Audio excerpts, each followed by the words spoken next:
all new generation Nissan Qashqai or Rogue Sport here on our channel. Exterior interior driving experience, let's go! Fuji Red Sunset is the color for today, but there's also a magnetic tech blue available, Thomas Blue on our channel. You can see that in our studio episode. Then here the new front grille, horizontal dot design, overall sportier. It's also a little bit wider, this new generation, and LED as standard headlamps and a daytime running light right here. By the way, I picked the big mic for today because the small one had some disturbances with the car, so I'm not sure these new cars here sometimes have a lot of electronics here and there that can also affect the sound. The length at 4.43 meters or 174 inches means 3.5 centimeters or 1.5 inches longer than before the outgoing model.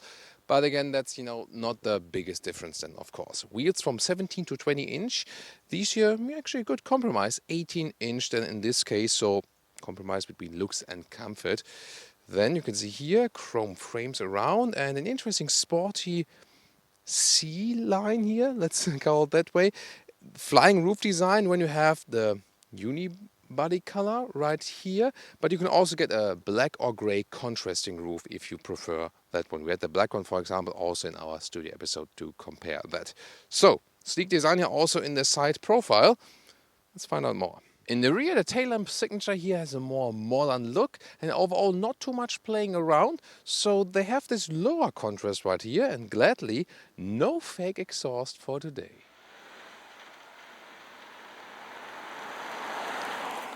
This is the car key. They have not updated this one. Then door closing sound. It's actually quite solid, so they have improved the door closing sound. Way to go. Then interior here, inside, soft touch at the top part and even softer than here in this area. And they also have a nice dark blue styling than here. So they stepped up interior build quality, which you can also see at the seats here. Fabric on the inside, also with the blue note, and then leatherette on the outside. So an interesting styling.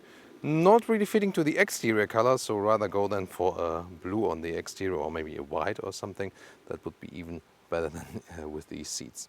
Steering wheel in a new modern design that looks sportier than before.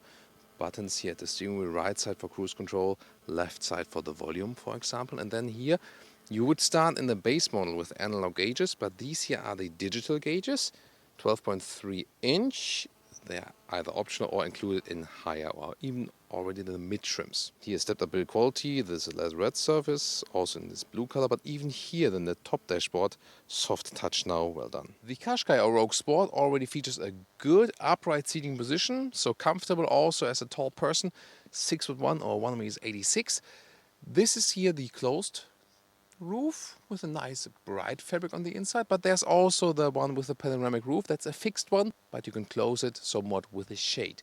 And the steering wheel here in a manual way, but actually good and smooth, so goes very wide up and down and in and out. Interior overview, more modern than before, here again with a nice blue look and also soft touch here, good build quality like that, and still manual volume knob, thumbs up. Oh yeah, Kyo versus Albert. Great sound, by the way, and you optionally also have the 10-speaker Bose system, which is not equipped in here, but this is already quite nice sound here. And then you also have here the manual climate knobs in a good, turning quality, I would call it that way. So straightforward user interface, I like that. Inductive charging pad in the lower area. Manual gearbox today, but you can also get an automatic and driving mode selector. Not that important when you have the manual gearbox, but in the automatic, it does change the shifting characteristics. Then you have the cup holders, not adaptive though. And then this split armrest here, one and also second level with USB-C chargers and USB-A. Digital instruments like this here. See here the ref on the left side. So this is an option or comes already with a mid trim, and then the middle part you can adjust a little bit what you want to see there. Overall, quite good view. And you can see this box here. This is a proper new head-up display with a good clear visualization. Very helpful option.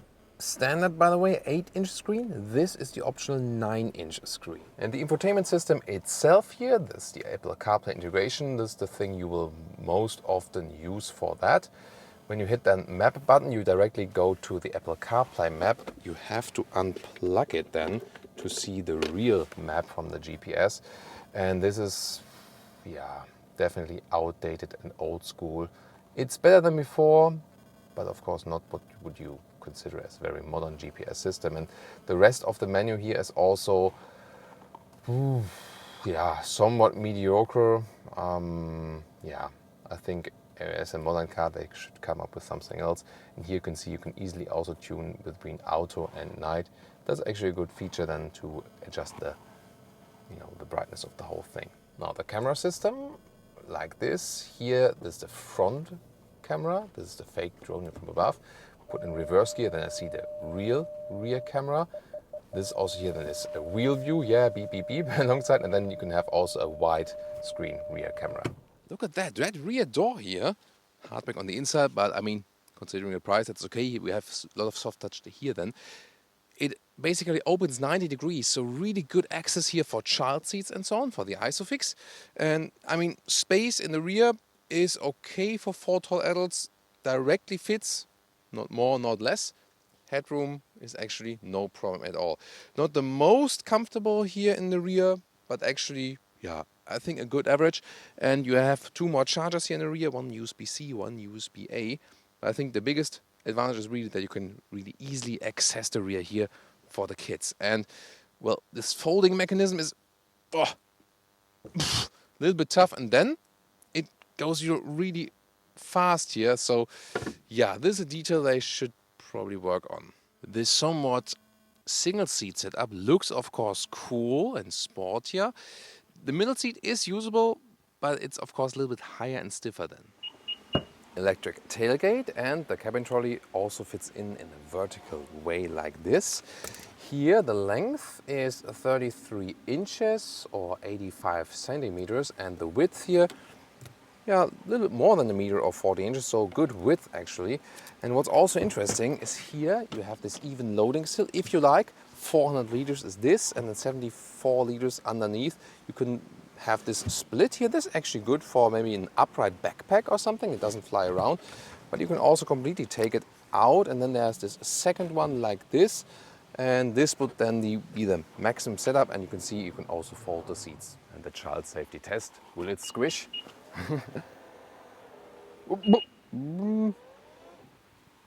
Barely. That was close.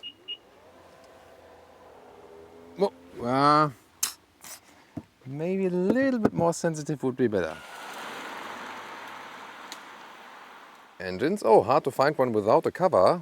4-cylinder, 1.3 liter, 140 or 158 horsepower in the higher spec, then also optional all-wheel drive, and a 3-cylinder, 1.5 hybrid with 190 horsepower that drives electric, but the petrol serves as generator. And what's interesting is that when you go front-wheel drive only, you have a torsion beam in the rear. And when you go for the all-wheel drive model, it's a multi-link suspension in the rear. So indeed, the all-wheel drive models will offer more comfort. Welcome to Thomas's Driving Lounge, all new Nissan Qashqai or Rogue Sport. And we have here this 4-cylinder engine, 1.3 liters, 158 horsepower front-wheel drive. 140 or 158 horsepower, not sure why they even offer this horsepower step. As I said, doesn't make any sense to me. Little stronger version, and with a manual gearbox, it's racing time. We start with an acceleration. It's not a performance car, but still we want to see how it plays out in high-speed driving. That speaks a lot about the vehicle. 40 kilometers an hour. Second gear, let's go.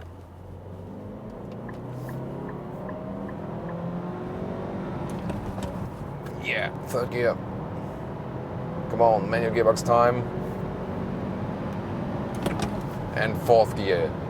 Yeah, that's also fun. 150 kilometers an hour is enough for that vehicle, I think. We can also put it to the fifth gear, and it's not too loud in here, so definitely stepped up the game as for the noise insulation in this generation. It's not the most silent vehicle in this segment, but I think overall quite good result. Let's put to 130 kilometers an hour. That's a reasonable highway speed here also in Germany. Some 70, 75 miles an hour, and I think that's definitely reasonable to bear. So we also have the adaptive cruise control in here with the lane keeping assist. Let's see how the car is keeping me in the lane. Of course, not meant to keep, to to take your hands off the steering wheel. See here, takes that slightly right berm here. Yeah, I think that's so far quite smooth. So packed full of assistance systems here. They call it Nissan Safety Shield.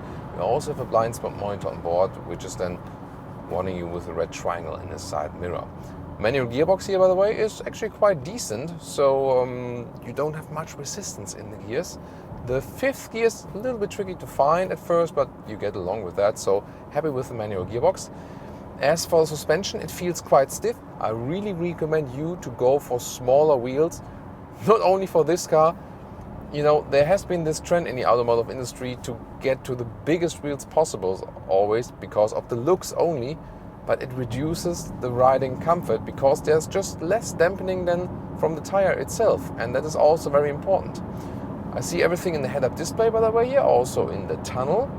Otherwise, not much going on as for lighting here and so on. The digital instruments, which are the option or coming with the higher trims then automatically, actually very nice and clear to read. The overview is actually also okay, so can't complain too much about that. Does it feel completely different if we compare it to the previous generation? Not completely different, but refined in every kind of sense. So it more feels like an extensive revision, not a super revolution also here in the driving part. But also, for example, when we look at the steering wheel, like the steering behavior, there's not much dead zone, so I have more direct command. It also looks sport, it looks cooler, so the driving experience overall is a little bit more dynamic. The chassis stiffness has also been increased by 50%, so that also helps me then here when I'm, for example, going off the motorway. Car definitely feels more agile. It is actually quite fun to drive this one, although we have this typical high or upright SUV driving position. It also feels quite grown up. Overall, this generation feels more grown up. So if you think, you know, this year instead of a bigger SUV, you can easily go for that. You know, they also offer bigger models, like in the US, the Rogue or an X-Trail in Europe. But this one will be enough for most purposes, especially here now in this new generation where we also have a little bit more rear legroom and so on. I'm really happy that they kept also the manual AC knobs here. So, yeah, after a lot of vehicles where we had this touch shame, and so, am I allowed to go? No, I do some construction work here. So, yeah, I'm really happy they kept some manual controls. It is a straightforward vehicle. I feel that while driving, it is actually easy to control, easy to drive. It is one of these vehicles you get inside, start driving, and don't care so much about anything else. That's to me one of the best things about this vehicle. Yeah, I mean, we heard it earlier, the infotainment system is not too good, but I usually leave it here on the Apple CarPlay mode and use the GPS from there and also put on my music and so on. Yeah, and that's fine then, you know? So I would just use it that way and then use the screen here as the mirroring function, and that's it. So overall, I think the whole package here, it doesn't feel too futuristic while driving, doesn't feel too old. It's, yeah, not super modern, but they really refine every single bits and pieces of that one. So if you ask me, would it be worse to step up from the previous generation? You don't have to, but it will be a very nice upgrade. And then also when we look at some competitors, this one here is, let's say, a very good standard offer in a way of good price performance ratio, for example. So you don't have to go for the highest trim, a mid-trim level. This is even still, you know, somewhat mid-trim, maybe like a little bit higher than mid-trim, but not the top high-end spec. So you can easily also then live with that. When we hear now more like city cruising, waiting traffic light and so on, by the way, you feel even more, or once again, that this car is more silent than before. So this is also a very good advantage if you compare this generation to the previous one. And yeah, I think the package here they offer with this vehicle, that is really excellent, because there are some other vehicles definitely which are a little bit more expensive and are better in this and that respect, for example. Yeah, but then the price also goes up, you know. Really wonder how happy I am with the manual gearbox. Of course, the automatic gearbox, if you think about being stuck in traffic, and also here our friends in the US will probably always go with the automatic gearbox as soon as they can get the new Rogue Sport. But if you want to save the money, stick with the manual gearbox. That's also, in this case, actually quite fine. Do you feel much of the MHEV system, the mild hybrid technology? Not really much. Didn't find any gauge for that either. Overall fuel economy, you have to calculate with some 7 liters on 100 kilometers, so that's 34 mpg US, 41 mpg UK. It's not the lowest, not the highest. As I said, a lot of these different elements, also while driving this car, kind of like the good average, doesn't spike up too much like, oh, awesome, but it doesn't fall into, that's bad either, So everything they offer actually in a very, very decent way.